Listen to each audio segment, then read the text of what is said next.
Hoje nosso tema, nosso capítulo, é o capítulo de número 30,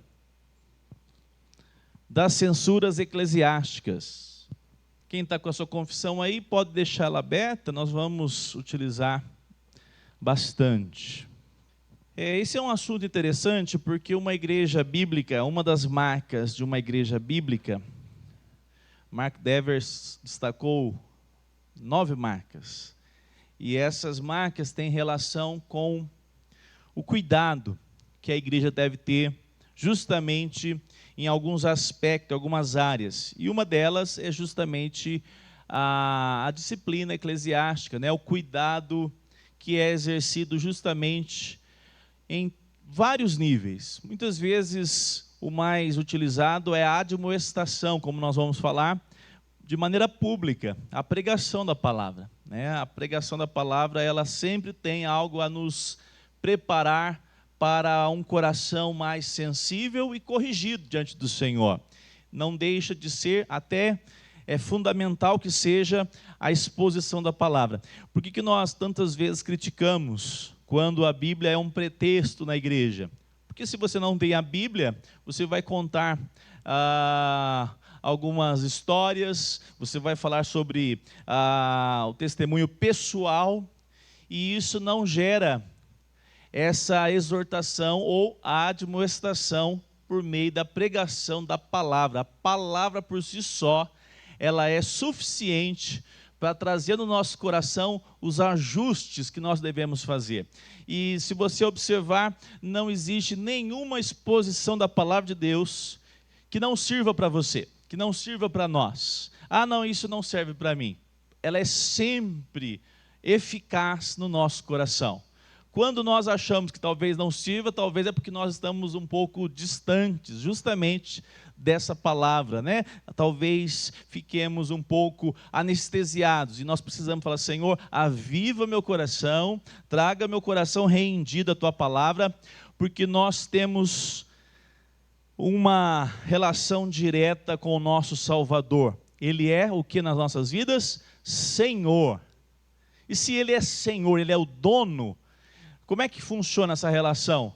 Se Ele é um dono, um Senhor perfeito, e nós não somos, nós precisamos sempre de quê? De correção, ajustes, de tempo todo sendo instruídos pela palavra do Senhor. E assim, graças ao bom Deus, temos acesso à sua palavra. Muito bem, amados irmãos, vamos ler então aqui juntos o primeiro parágrafo. Vamos lá, juntos. O Senhor Jesus, como rei e cabeça da sua igreja, nela instituiu um governo nas mãos dos oficiais dela.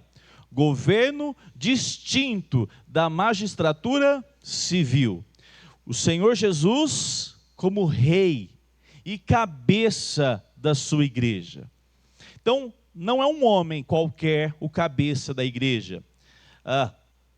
Nós temos hoje muito conhecido uma expressão que esse cabeça da igreja, na igreja de Cristo, é o Papa. E nós reconhecemos que está equivocado. As Escrituras apontam um cabeça, aquele que é de fato perfeito. Há uma relação até conhecida por alguns, que quando o Papa está naquela cátedra, naquela cadeira, e ele vai promulgar alguma coisa, se torna ele o quê naquela condição?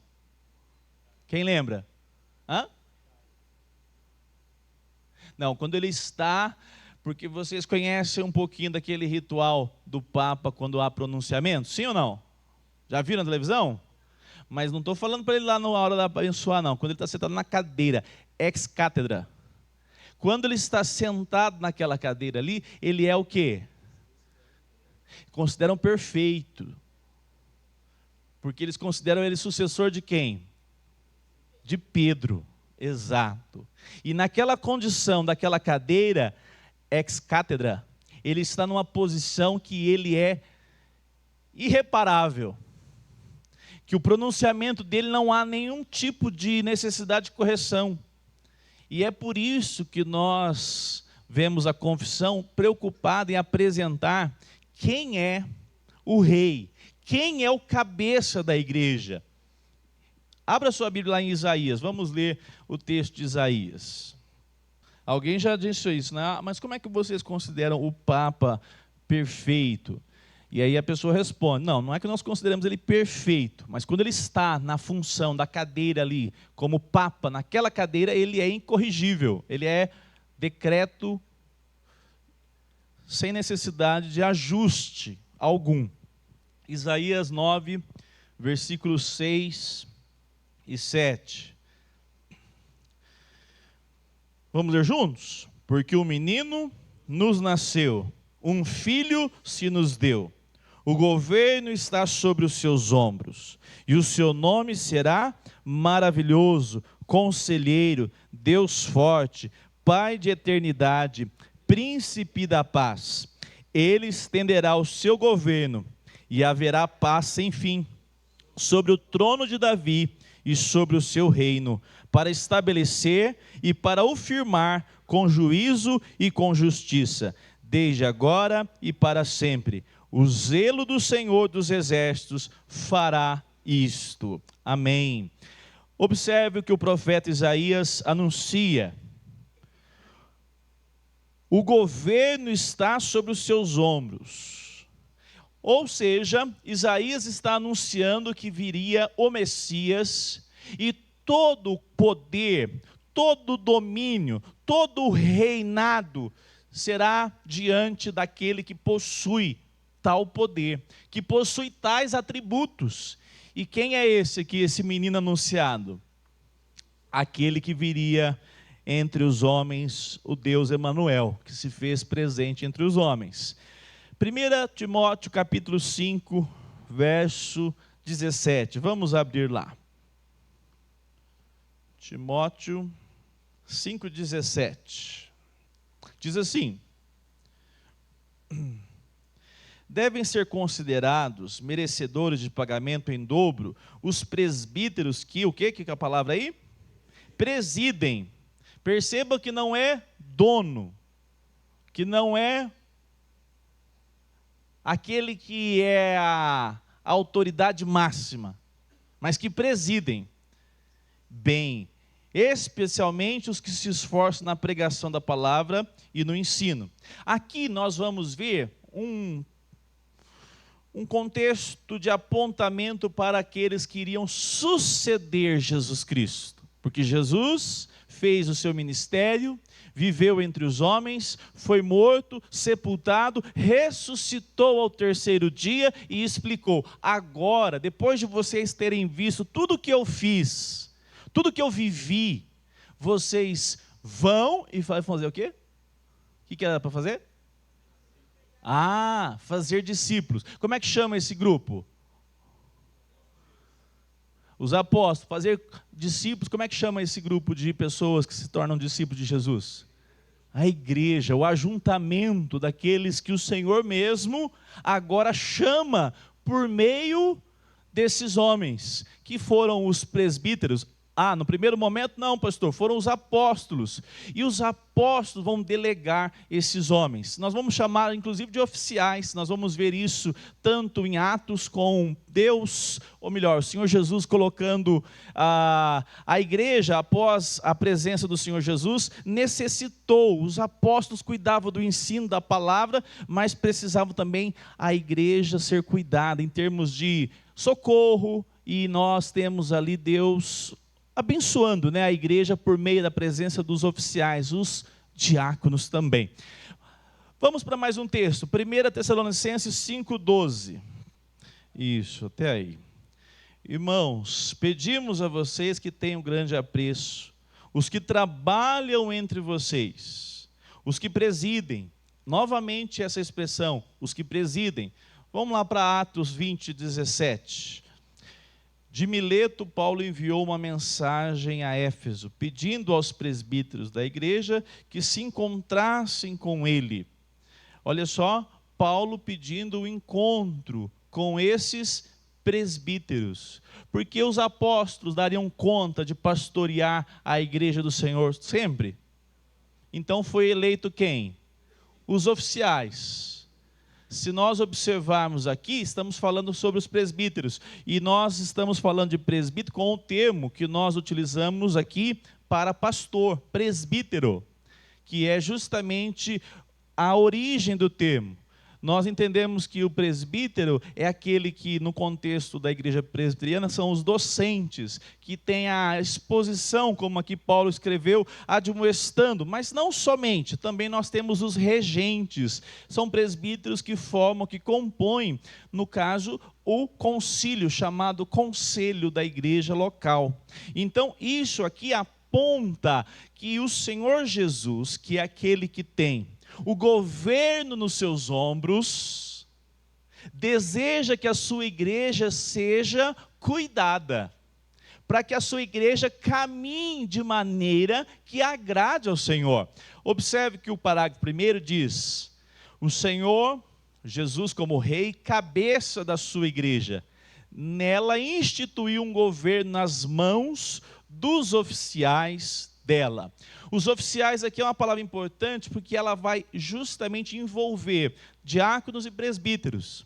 Os diáconos e os presbíteros compõem, no nosso contexto, justamente essa relação de cuidado da igreja. É muito comum hoje, nos nossos dias, por exemplo, a junta diaconal, por meio do seu representantes, como o divino hoje, né, que a gente sempre chama ele de seminarista, mas ele é um diácono. E ele é aquele que, sempre quando tem uma necessidade, a gente faz uma menção. Ele olha o divino, vê se você consegue com alguns irmãos diáconos resolver uma demanda assim, assim, assim. É um apoio nesse cuidado da igreja. Mas não só. É um pouco em desuso, né? Mas deveria ser retomado. Os diáconos não ficam somente para fechar e abrir a igreja. Por exemplo, a ordem do quê? Ordem do quê? Do culto. Do culto. Se tiver alguma coisa que estiver atrapalhando o culto, o diácono deve chegar em alguém e falar assim: olha, está atrapalhando o culto. Vamos tentar resolver isso aqui da melhor maneira, né? Com jeito, com educação, mas há um excesso, né, em todos os lados. Antigamente, ser muito duro, de maneira grosseira, isso é pecado. Mas também negligenciar o cuidado do culto, da organização da igreja, também é pecado. Então, perceba que a igreja, ela foi dada, recebeu do Senhor Jesus diretrizes diretas. Ah, pastor, mas foi o apóstolo Paulo. Mas quem que inspirou o apóstolo Paulo? Quem que deixou justamente esse princípio de discípulos se reunirem e juntamente numa decisão coletiva? Nós vamos ver isso também. Nunca foi uma pessoa apenas, né, tomando uma decisão particular. 17, agora 20 e 28. Olha só, então, agora nós temos essa expressão, Atos 20, 28, que define que o rebanho tem bispos para pastorearem a igreja de Deus, que ele o quê? Se vocês não fossem comprados, aqui podia ser de qualquer jeito, né? Vocês não tinham dono. Mas essa semana ficou famoso um vídeo que o pessoal mencionou o seguinte, não sei se foi na época do Neymar no auge, não sei qual que foi o jogador. E aí o irmão estava lá na frente da televisão e um tanto de homens. E aí passou lá, na época que a turma assistia televisão, né, todo mundo junto, né? Hoje todo mundo no seu celular, ninguém mais vê notícias juntos. E aí a turma junto assim olhou para a tela e falou assim: não sei quantos milhões.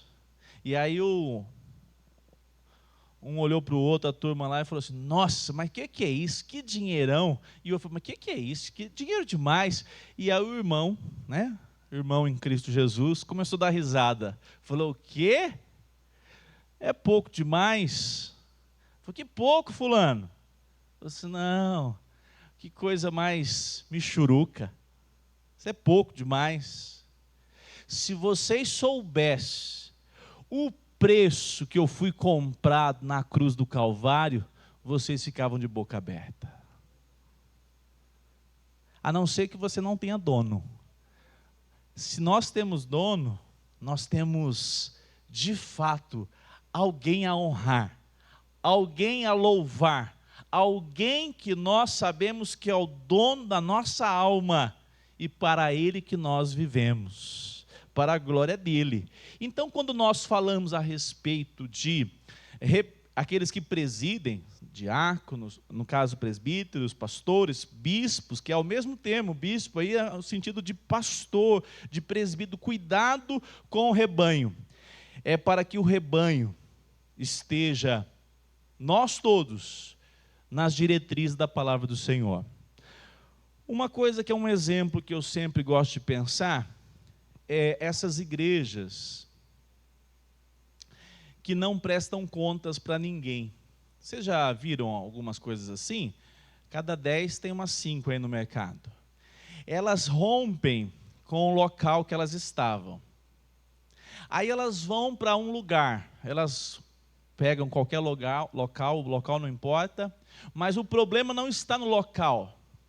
Eu pergunto, a quem esses presbíteros ou esse bispo, a quem esses que presidem prestam contas? Está aí um princípio de qualquer rompimento dessas igrejas, onde não há prestação de contas, onde não há submissão a autoridades. Só para você entender rápido, depois nós vamos chegar nesse assunto, a igreja presbiteriana, nós temos uma relação presbiteriana. Por que nós falamos esse termo? Porque ela tem presbíteros, pastores e presbíteros, formam um só corpo. Na igreja local, conselho. E o conselho presta contas a quem? A igreja local? Ao presbitério, é um segundo concílio. E esse concílio, por exemplo, lê nossas atas, sabem a respeito de como é e quem é a vida do quê? Principalmente do pastor, conhece de maneira quem é o representante que vai lá na reunião da igreja, um presbítero. Essa relação faz com que a igreja se torne o quê? Transparente. Ela não tem uma administração sem prestar conta, o relatório financeiro do que entra, do que sai, do que compra, do que vende, tudo isso se presta conta. Quando há uma responsabilidade de prestação de contas às autoridades. Interessante isso. Então você percebe que esses tipos de... O pessoal ainda fala assim, ó, ele tinha a igreja, não é a igreja, ele fala assim, ó, o ministério tal, aí ele iniciou um outro ministério. Como se fosse assim, abrindo uma porta ali da franquia tal. Isso é errado. E se a gente for levar ao pé da letra, grande parte do Brasil que as igrejas promovem, deveria se arrepender, dizer, opa, você quer ver um exemplo? A Igreja Batista do Calvário. Quem já ouviu falar? Onde ela fica? Eles deram um jeito, porque são bíblicos, de se estabelecer dentro de qual convenção? Batista.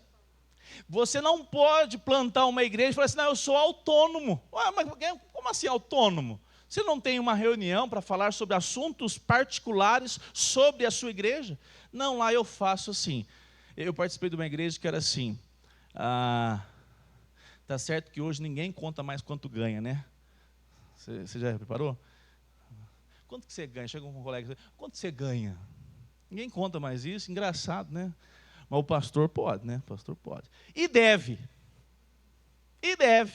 Faz parte do cargo. Se você chegar lá, não vou te contar, não. Você vai no presbítero, pastor. Nós não temos nada para esconder. É tudo o quê? Transparente. Eu estava numa igreja que eu congregava, eu não sabia nada de nada. Eu não sabia se tinha a igreja dívidas ou se estava no azul.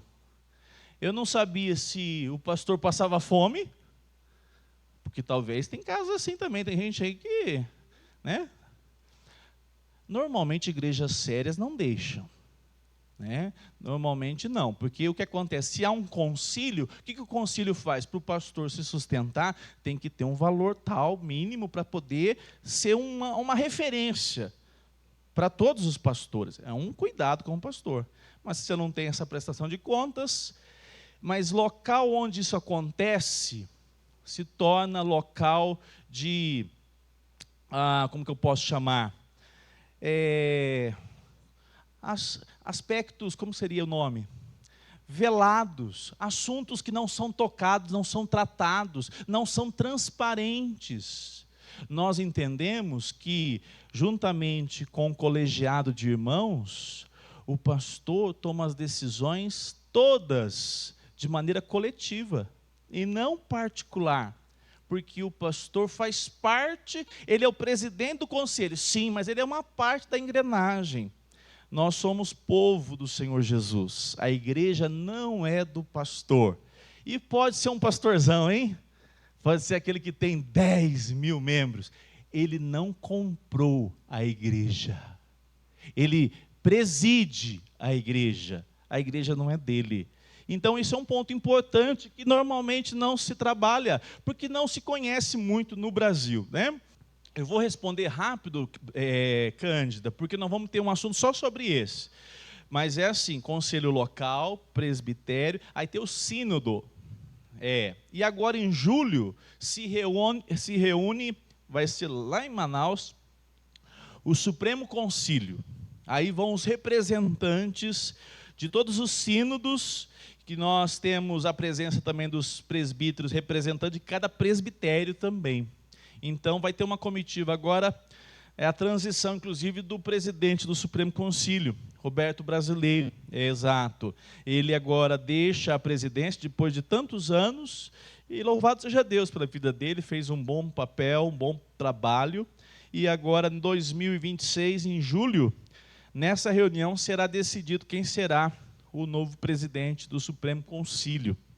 Então é isso mesmo, conselho, presbitério, sínodo e supremo, tá? Mas nós vamos ter um assunto só sobre isso aí na próxima, se der tempo hoje, mas acho que não, domingo que vem. 1 Coríntios 12, 28. Eu pergunto para os irmãos, quais funções estão em primeiro lugar lá no início? Apóstolos. Temos apóstolo hoje? Qual que é a condição de ser apóstolo? Qual que era a condição? Andar fisicamente? Sim, é um predicado. Mas você diz, mas o Paulo não andou, pastor. Mas quem que chamou ele? O próprio? O próprio Cristo. Então, tem condições de ter apóstolo hoje? Essa palavra apóstolo, eles não assumem isso. Se você falar que eles são apóstolos só assim, eles não querem. Eles querem ter, né? Porque apóstolo, a palavra significa enviado também no original. Você, não, porque eu sou um enviado de Deus. Aí você até pode falar, tudo bem. Mas não como sucessão apostólica, né, irmão? Normalmente quem gosta muito de título vai brigar por causa dele, né? Então, notem que Deus colocou na igreja uns, Deus estabeleceu. Quem que estabeleceu? Aqui é um ponto importante. Quem estabeleceu na igreja não foi os homens, não foi invenção dos homens. Você está lendo comigo aí o versículo 28? A uns, Deus, não foi o apóstolo Paulo, nem João, nem Pedro. Deus estabeleceu. Uns, primeiramente, apóstolos. Em segundo lugar, quem? Profetas. E nós entendemos que todo aquele que é pregador das Escrituras, ele é profeta do Senhor, para proclamar todo o desígnio da palavra de Deus. Se tem um termo que eu gosto, é profeta. Você lá na igreja tem profeta? Tem, pode ir lá que tem profeta. Só marcar a hora do culto e vir para receber a palavra. Só que não vai ser como eles pensam, né? Eis que te digo. Vai ser a leitura da palavra. Se essa palavra, segunda Timóteo 3:16 e 17, como é que fala lá o texto? Alguma parte da Escritura é assim? Toda a Escritura é inspirada e útil para o quê? Ensino, para repreensão, correção e educação, a fim de que... Opa, tem um propósito a profecia. A profecia não é para saber se você vai ganhar na Mega Sena, que está acumulada em 70 milhões. Quem vai jogar? Cuidado, hein? Isso pode ser uma desgraça na sua vida. Se você tem essa fezinha, coloque a sua fé em Cristo. Falei para a Gisele, ela está acumulada, ó, a notícia aqui que apareceu no meu celular, 70 milhões. Aí eu falei, você vira uma desgraça na vida de uma família. Coisa mais satisfatória que existe é ter paz em Cristo Jesus. Você chegar com os seus 70, 90 anos, 70 dá novo, 95, e falar assim, a vida toda o Senhor nos sustentou. Essa coisa de jogos só traz atraso, viu? Cuidado, nunca deixe essas coisas entrar no seu coração.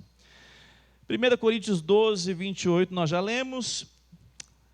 Sim, a respeito desses outros, nós já falamos isso quando estudamos 1 Coríntios. Nós entendemos, irmãos, presta bem atenção nisso aqui, tem muita gente que não entende disso na igreja presbiteriana. Nós cremos em milagres? Sim ou não? Nós cremos que Deus pode curar hoje? Pode. Nós oramos pela Annalise, que Deus cure ela lá de maneira poderosa. Aí a resposta se vai ser por meio do médico, da medicação, se foi um milagre de Deus, tudo nós atribuímos a quem? É milagre de Deus. Nós acordarmos é milagre de Deus. Agora nós não entendemos que há pessoas com esses dons, porque esses dons cessaram. Nós entendemos que Deus pode usar. Qual que é a máxima hoje dos nossos dias? Porque você tem que ir lá na casa da fulana de tal. Se ela fizer a oração, aí você vai curar a dor da unha. Não, gente. Se não der certo, é que não teve fé em você, exato. Então, qual é a máxima de uma igreja madura? Nós vamos orar por milagre. Nós vamos orar para que Deus faça na vida da Sueli. Nós não oramos quantas vezes? Muitas, e vamos continuar orando. Esse dia uma pecadora igual a Maria Célia disse, agradece a igreja lá, os crentes estão orando por mim, eu estou boa.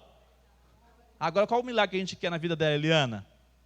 Que ela se arrependa e enxergue que a maior doença é a do coração.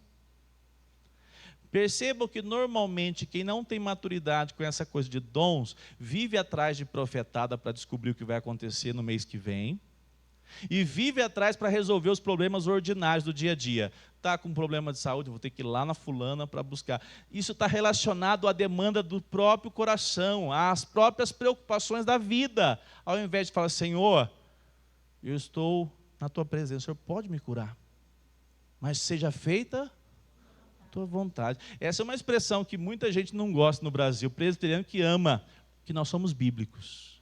Podemos errar. Nós vamos falar daqui a pouquinho, podemos, mas nós queremos corrigir, né? Sempre aparar as arestas. Por quê? Porque, em primeiro lugar, não é a vontade do pastor, da Magda, da Gisele, é a vontade do Senhor sobre as nossas vidas. Qual é a vontade dele? Porque a vontade dele é boa, perfeita. Ai, que nenenzinho mais lindo. Fala, Roberto. O senhor falando em milagre, né? Há um tempo atrás, a minha sobrinha Rediane, ela com problemas renais, né? Fazendo hemodiálise 4 vezes por semana, né? E a igreja orando, né? Nós orando, os pequenos grupos e fazendo oração diária. Ontem, conversando com a minha irmã, né? Ela contou que, graças a Deus, ela melhorou bem, né? E não vai haver a necessidade de fazer transplante, né? os rins delas voltou a funcionar. Louvado seja Deus. E nós oramos e sempre cremos que Deus pode fazer. É diferente de falar que nós somos uma igreja cética. Ah, não, vocês são muitos. Quem disse? Nós oramos o tempo todo, por sinal, cadê a Edilamar? Não está aqui hoje, hein, Edilamar? Semana da oração. Estava pensando isso. Nós vamos orar terça e quarta. Vocês não estão acostumados na terça e na quarta vir para o PG? Vamos orar de novo, terça e quarta. Não pesa não, é só 2 dias. Nós não vamos para o PG, a gente vem na terça e na quarta. Combinado, Eliano? Então nós vamos orar mais. Orar para Deus curar, para Deus quebrantar o coração da Maria Célia, para Deus transformar pessoas que precisam de Cristo Jesus, trazer vida de Laís na presença do Senhor. Nós precisamos demais de orar. Como é que nós não cremos, gente? Nós precisamos depender do Senhor em tudo, né? Muito bem.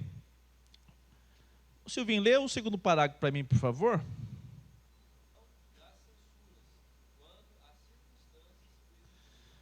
Muito interessante esse parágrafo, muito interessante, principalmente para quem vem de um contexto onde não havia esse cuidado pastoral com o rebanho. Porque aqui nós vamos ver nos textos bíblicos que não foi invenção da igreja, mas foi o Senhor que estabeleceu.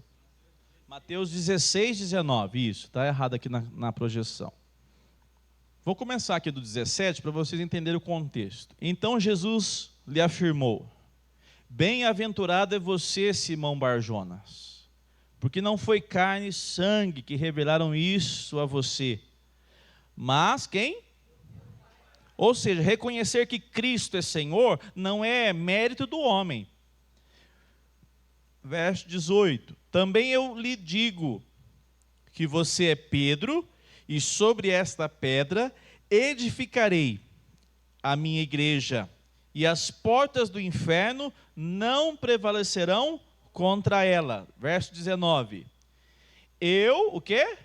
Lhe darei as chaves do reino dos céus. O que você ligar na terra terá sido ligado nos céus, e o que você desligar na terra será desligado nos céus. Esse texto aqui é importantíssimo para nós entendermos o que o Senhor designou a igreja a fazer nessa terra. A igreja do Senhor Jesus foi direcionada a ter uma liderança que eram representantes do Senhor, representantes dessa ordem dada por Cristo. Qual é, num contexto que nós já falamos agora há pouco, o erro da igreja católica?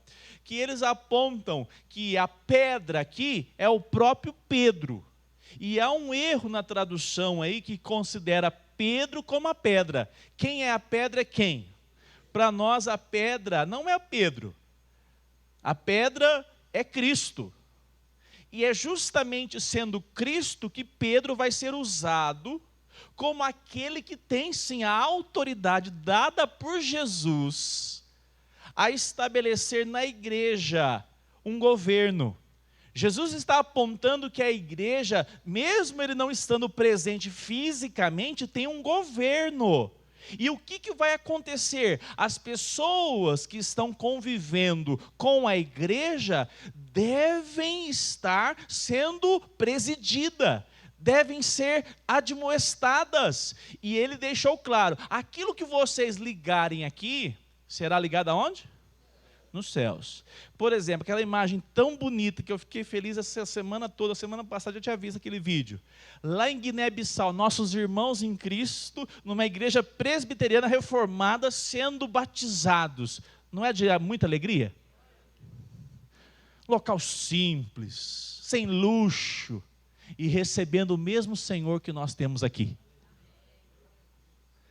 Para vivermos eternamente na presença do nosso Senhor.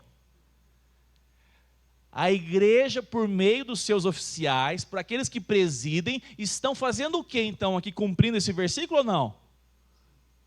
Estão ligando aquilo que está acontecendo aqui, mas que tem uma ligação aonde? No reino, nos céus. E é por isso que nós também pensamos a respeito do cuidado que o Senhor tem com o seu povo.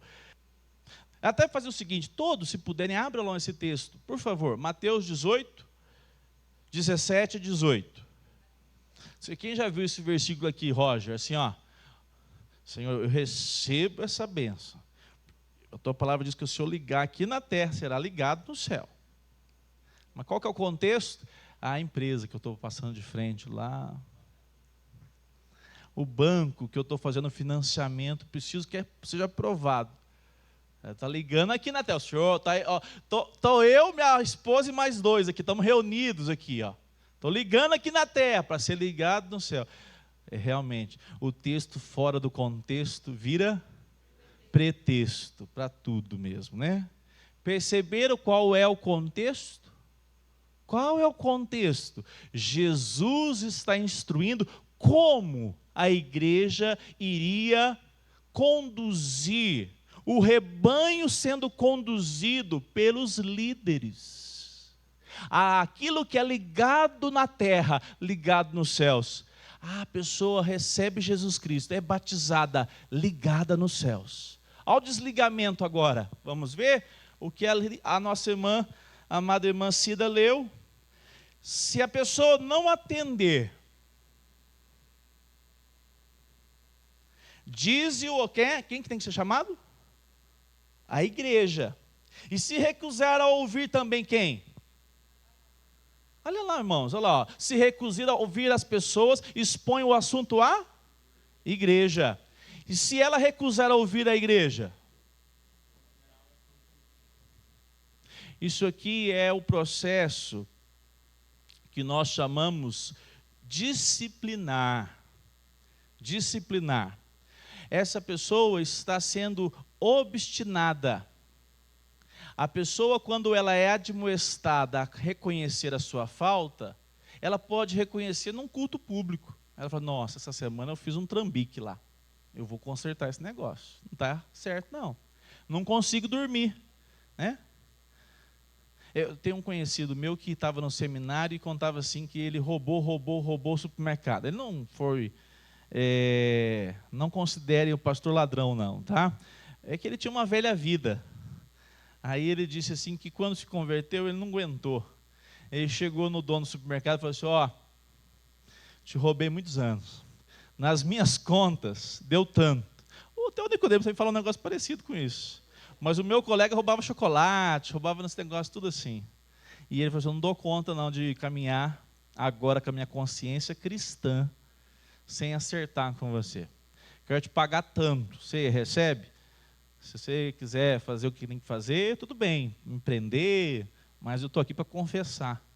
Ela falou, não, está tudo certo, então, se você reconhece, está bom, que bom que você aprendeu a lição. Olha só! Não precisou ser preso para aprender, ele teve a admoestação muito provável, nesse caso, não foi nem do pastor do conselho, foi de quem diretamente? Da exposição da palavra, da leitura da palavra. O coração dele foi confrontado pela palavra. Isso é o que mais acontece com a igreja de Cristo Jesus. Nós somos admoestados pela palavra. E isso é um processo muito interessante para que nós possamos responder ao que o Senhor deseja das nossas vidas. Fala, Marquinhos.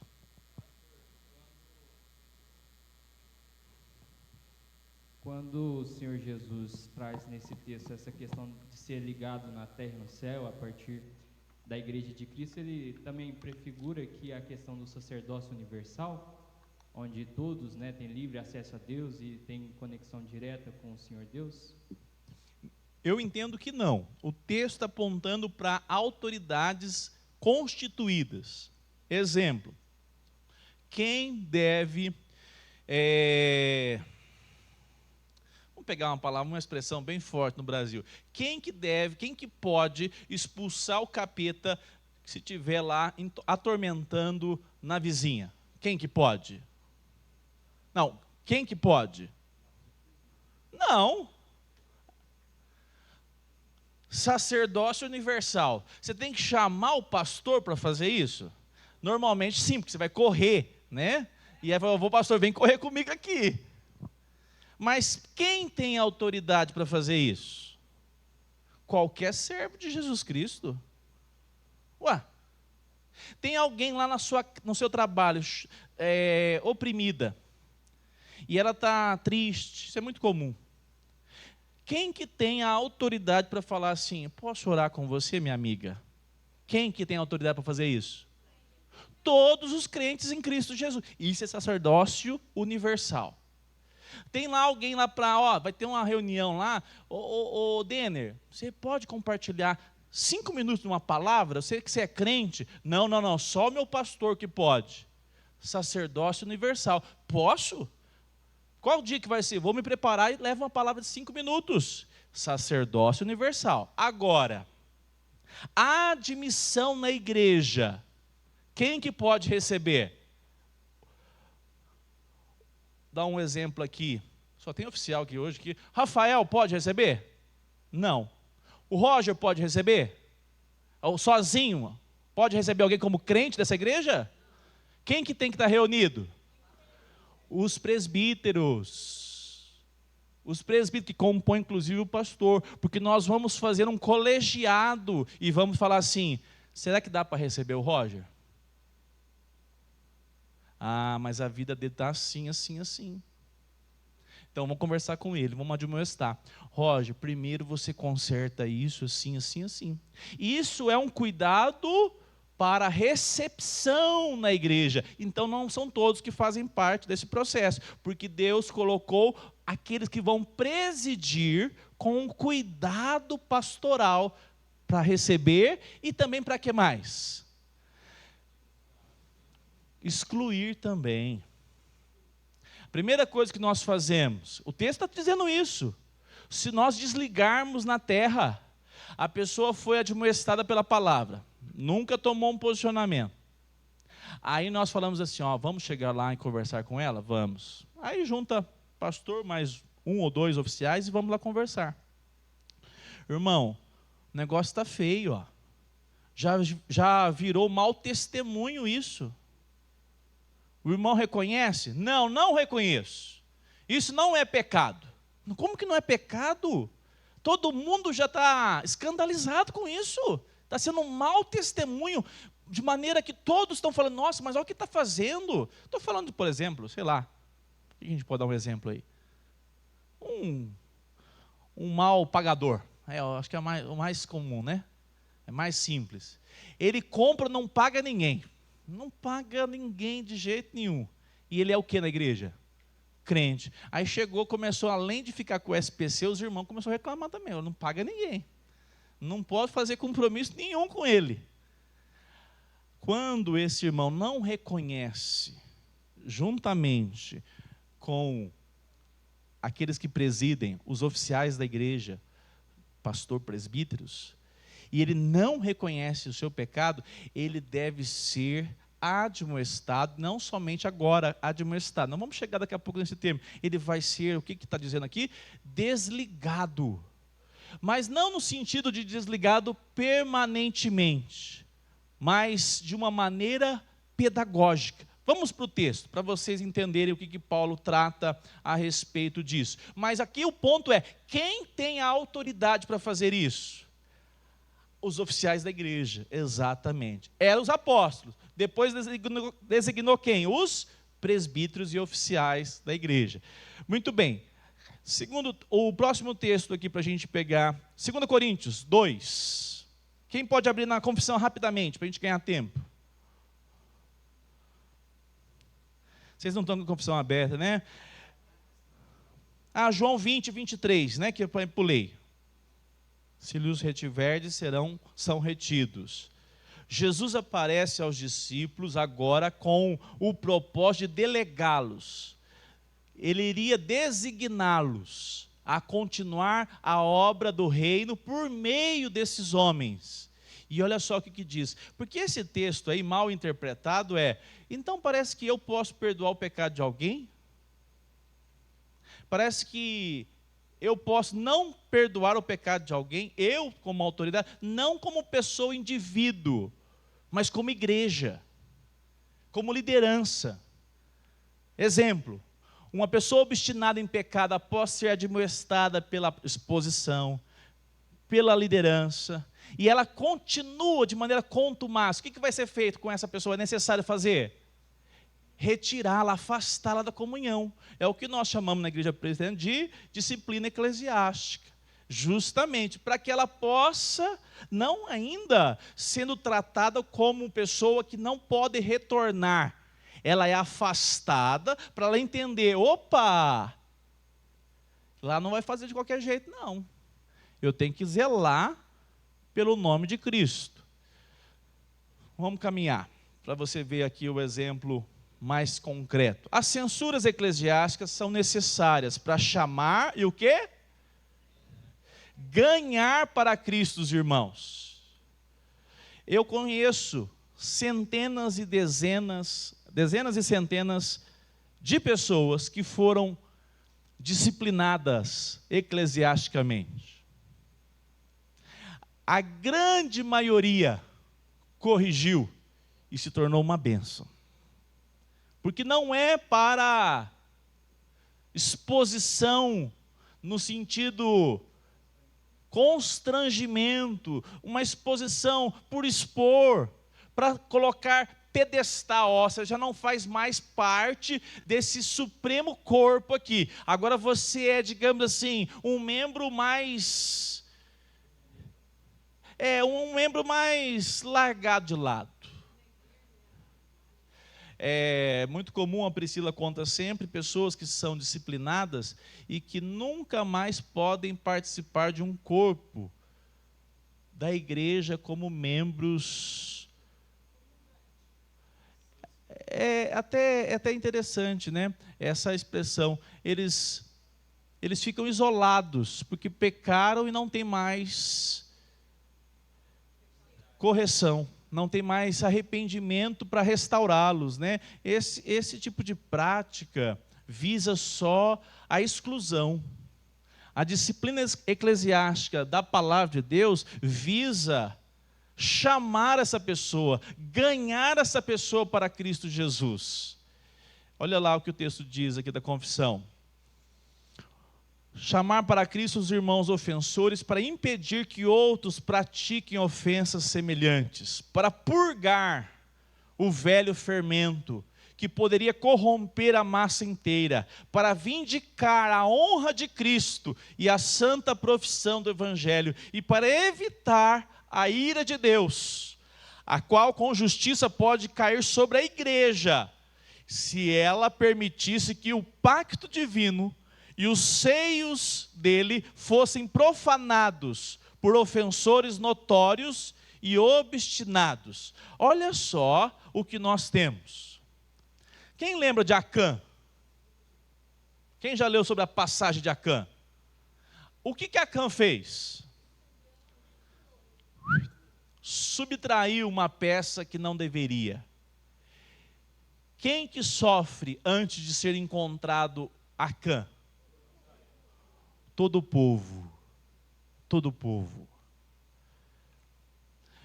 Tem como a liderança, o pastor, descobrir o pecado grave de alguém? Descobrir de maneira a sonhar e encontrar, falar, esse é o pecado, vamos lá confrontar. Tem como? Não, graças a Deus. Porque senão eu estava perdido, né? E vocês também, o pastor também pecou assim, ó, já pecou, já descobri. Agora, tem pecados públicos. A igreja precisa tratar o pecado que é público. Hã?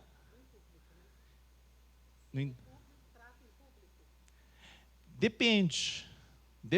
Por exemplo, uma menina que fica grávida antes de casar. Nós chamamos ela no conselho. Conversamos, pastoreamos e disciplinamos. A igreja é só comunicada. Não vai trazer lá na frente a moça para já foi disciplinada e ela é apresentada à igreja com o nome somente. Mas não levá-la na frente de maneira a expô-la. Não tem necessidade. Há pouco tempo atrás, uma pessoa saiu do nosso meio. E antes de ser disciplinado, ele mandou uma carta. Pedindo o quê? Exclusão. Porque ele sabia que juridicamente, em termos de leis civis, não tem problema algum os problemas que ele estava produzindo. Mas diante do governo da igreja, diante do testemunho da palavra, do zelo pelo evangelho, por isso que os governos civis são distintos do governo da igreja. Diante da igreja, ele estava produzindo algo terrível, pecaminoso. E o que seria feito com essa pessoa se ela não tomasse essa atitude? É o que normalmente acontece quando é assim. A pessoa, se ela não manda a carta, ela vai embora e nunca mais aparece. É o obstinado. É o obstinado. Eu tenho para mim que o obstinado, pelo menos, ele assumiu aquilo que ele quer viver. O triste é alguém que não assume e quer permanecer no meio da igreja, achando assim, não, isso não é problema nenhum. Aí essa pessoa, ela precisa ser confrontada pelo seu pecado. Porque se ela não se arrepender, ela pode ser sim excluída. Para que todos possam dizer o quê? Essa igreja é séria. Porque essa igreja não tolera. É muito comum, irmãos, é triste no evangelho no Brasil hoje, os maus testemunhos, onde não se presta conta de coisas sérias, não é confrontado, muito menos disciplinado de qualquer maneira, seja admoestado, seja exortado pessoalmente. E uma questão que o texto aponta é que esse é um cuidado. A confissão está dizendo, é um cuidado para que, olha só, para que os irmãos ofensores e para impedir que outros pratiquem ofensas semelhantes. Uma vez, eu contei aqui já uma situação, mas é aqui que eu posso compartilhar com os irmãos. Eu disse para a pessoa assim, o pecado era terrível. Não tem pecadinho, pecadão, né, Nath? Tudo é pecado. Mas tem alguns pecados que tem o quê? Efeitos muito maiores, irmãos. Isso é claro. E quando a pessoa me contou, ela falou assim para mim, mas eu já confessei ao Senhor Jesus. Eu falei assim, é? Eu quase caí para trás, assim, né? Eu falei assim, olha, tem 2 caminhos para você, só 2. Ou você nunca mais faz isso, ou você vai embora hoje. Não falei com essas palavras, né? Eu não sei, mas eu creio que foi um livramento de Deus. Nunca mais ele participou do nosso meio. Nunca mais. E isso é muito sério. Porque Deus livrou de um escândalo muito grande. Nós, quando oramos aqui durante as semanas de oração, nós deveríamos orar sempre assim, Senhor, santifica a tua igreja. Só dar um exemplo, só para vocês entenderem um pouquinho. O pecado do irmão era para produzir no meio da igreja confusão, arrastando outros para o problema. Eu fiquei tão chocado na época, isso já faz muitos anos, alguns anos já. Eu falei assim, por mais que você está me confessando, eu estou abalado, irmão, com essa situação toda. E eu te falo uma coisa, se você se arrependeu de coração, nunca mais. Eu cheguei até a falar assim, olha, tem horas que eu penso, irmão, que talvez seja melhor você não congregar aqui, procure outra igreja presbiteriana.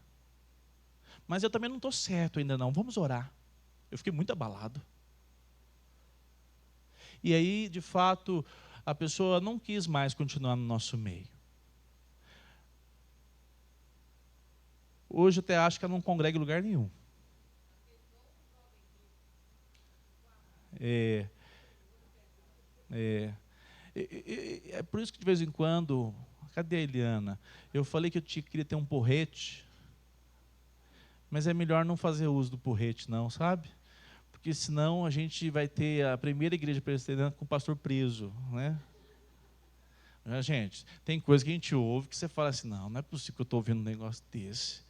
No nosso meio, aproveitando uma situação, não. E mais, né? Só um detalhe aqui. Isso é uma coisa que a gente pouco fala, né? Tem alguns casos que o pastor não só deve apresentar um caso de denúncia, mas também chamar a polícia. Se tiver normalmente é um homem que bate, né? Hoje o pessoal já está ficando bravo com isso, porque tem umas mulheres bravas também, né? Mas se tiver algum espancamento de mulher, vocês me contem, os maridos aí, se tiver algum... Pô, pastor, não aguento, mas ela me espanca. Nós vamos lá conversar com essa mulher brava, ué. Não, então, tem umas coisas esquisitas, mas no meio do nosso meio, né, crente, não. Mas uma coisa que o pastor tem que fazer no temor do Senhor não vamos acobertar pecado, não. Não é assim?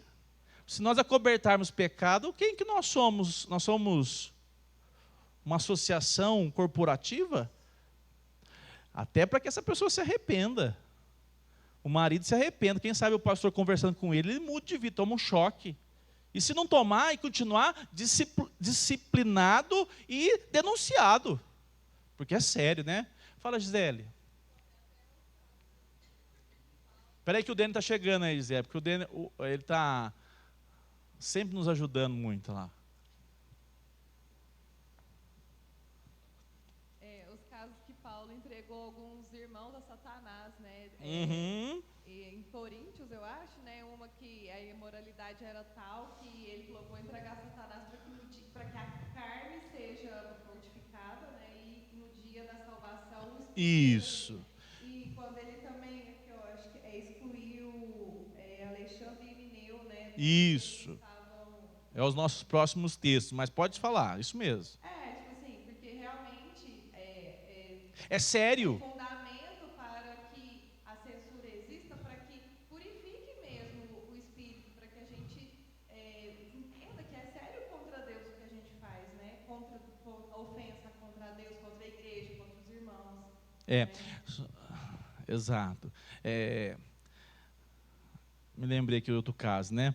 Tem igrejas maiores pedem o controle, né? Por exemplo, vamos pegar um exemplo simples aqui. Tem um jovem no nosso meio. Aí o jovem começa a namorar. Aí daqui a pouco ele começa a ser o namorador. O que o pastor deve fazer com essa pessoa? Conversar com ele.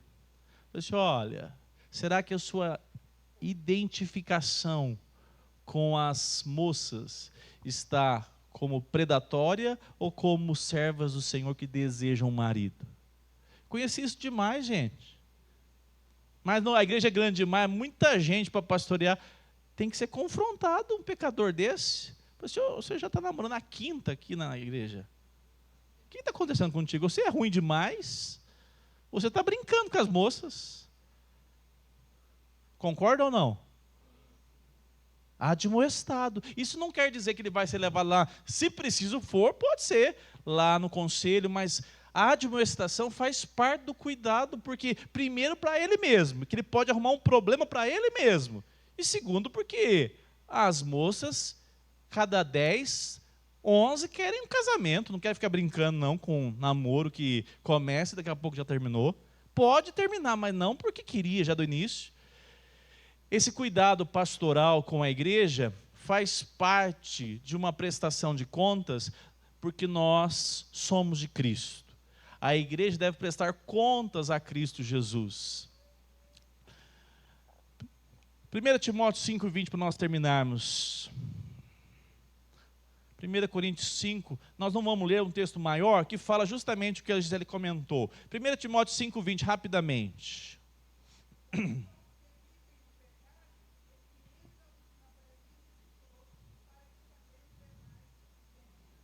Aqui esse é um texto interessante, ó. Aos que vivem, todos são interessantes, mas esse aqui é um assunto que nós falamos agora há pouco. Aos que vivem no pecado.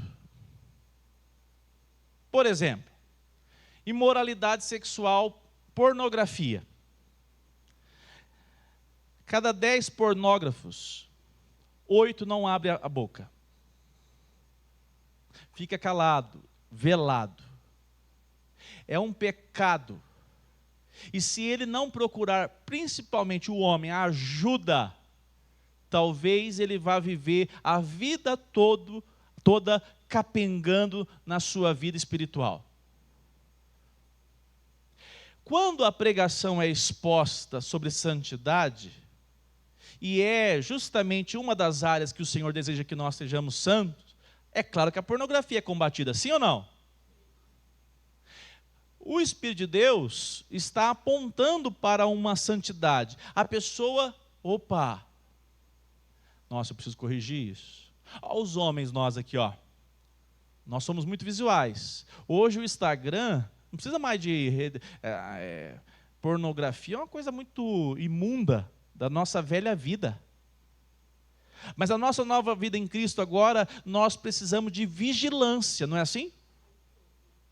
Estou dando um exemplo aqui bem simples.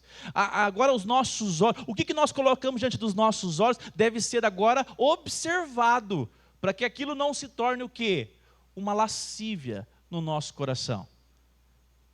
Seja com roupa, que é o que nós estamos falando, isso é normal. Se os nossos olhos estão nos levando a pecar, nós devemos corrigir. Eu vou parar de ficar. Conheço dezenas de pessoas que já falaram isso. Eu não fico em Instagram, porque fica dando bobeira lá. Eu não vou à academia mais. Está cheio de homens que não querem, não só homens, mulheres também, não querem mais academia. É um local promíscuo. Se você vai para a academia, continue indo para a academia. Isso não está fazendo mal para você. Não estou falando para você não, né? Entenderam bem, né? Não é pecado, não. Mas se aquilo te faz pecar, tira, corta. Está fazendo mal para a minha mente, para o meu coração, corta. É nesse sentido. É uma questão interessante, porque quando alguém que teme ao Senhor vê um pecado confessado, admitido e até se arrependeu, irmão, nós devemos nos compadecer do irmão. E servir de alerta, falar, nossa, olha só, isso aí é rasteiro, o negócio pode ser uma situação que parece inofensiva, de repente dá o tombo. Serve de alerta para nós. Aquele que está de pé, pensa que está de pé, cuide-se para que não caia. Nós não temos o olhar assim, ele pecou desse jeito, já caiu de categoria. Não, nós somos irmãos. Paulo, até nós não vamos ter tempo agora aqui, trata que em consideração, como irmãos, mesmo com falhas, nós devemos admoestá-lo, discipliná-lo, mas tratá-lo como irmão, a não ser que ele não queira o tratamento, a não ser que ele diga, eu não me submeto à liderança da igreja. Então ele está fazendo uma escolha, e aí sim, ele vai ser tratado como gentil publicano, como o Senhor Jesus disse, até para quem sabe, ele se volte, se arrependa e um dia seja novamente admitido na igreja do Senhor Jesus. Mas jamais, inclusive nos casos aqui mais recentes, nós tivemos um caso assim, eu olho a pessoa, não como, tá vendo? Não é crente coisa nenhuma. Não. Nós devemos olhar a pessoa com misericórdia. Falar, Senhor, abre os olhos dela. Há uma cegueira espiritual terrível aí, Senhor. Está sendo iludido por esse mundo. Tenha misericórdia dessa vida. O nosso papel é esse. E não sermos aqueles que ficam espizinhando, né? Não esmague a cana quebrada. A cana quebrada. Não apague o pavio que fumega. Tenhamos misericórdia do fraco. Sejamos sempre justos e corretos, zelando pela santidade da igreja. Irmãos amados, se o Espírito Santo não convencer você e eu da santidade, ninguém convence. Ninguém. Pode fazer um tribunal aqui que for, ninguém é convencido. Mas se o Espírito Santo tocar seu coração, falar, não, eu quero viver para a glória de Deus, tudo que eu fizer daqui para frente, passou, Já fala para passado, eu quero viver daqui em diante a minha vida para a glória do Senhor Jesus. Amém? Para melhor conseguir esses fins, os oficiais da igreja devem proceder na seguinte ordem: segundo a natureza do crime e demérito da pessoa, repreensão, suspensão do sacramento, da ceia do Senhor e exclusão da igreja. É o que eu acabei de mencionar. Existem níveis, né? Repreensão, sendo confrontado, se arrependeu, demonstrou arrependimento, louvado seja Deus. Irmão, a coisa mais linda é ver um crente reconhecer o pecado e falar, realmente, tropecei, pisei na bola, me ajude nisso. Que bênção, o irmão foi ganho. Mas se for preciso, suspensão do sacramento, a pessoa deixa de participar da ceia por um tempo, até que seja avaliado como é que ela está, se ela está bem, e assim ela é novamente reconduzida, ou até mesmo a exclusão. É como nós falamos aqueles casos contumaz,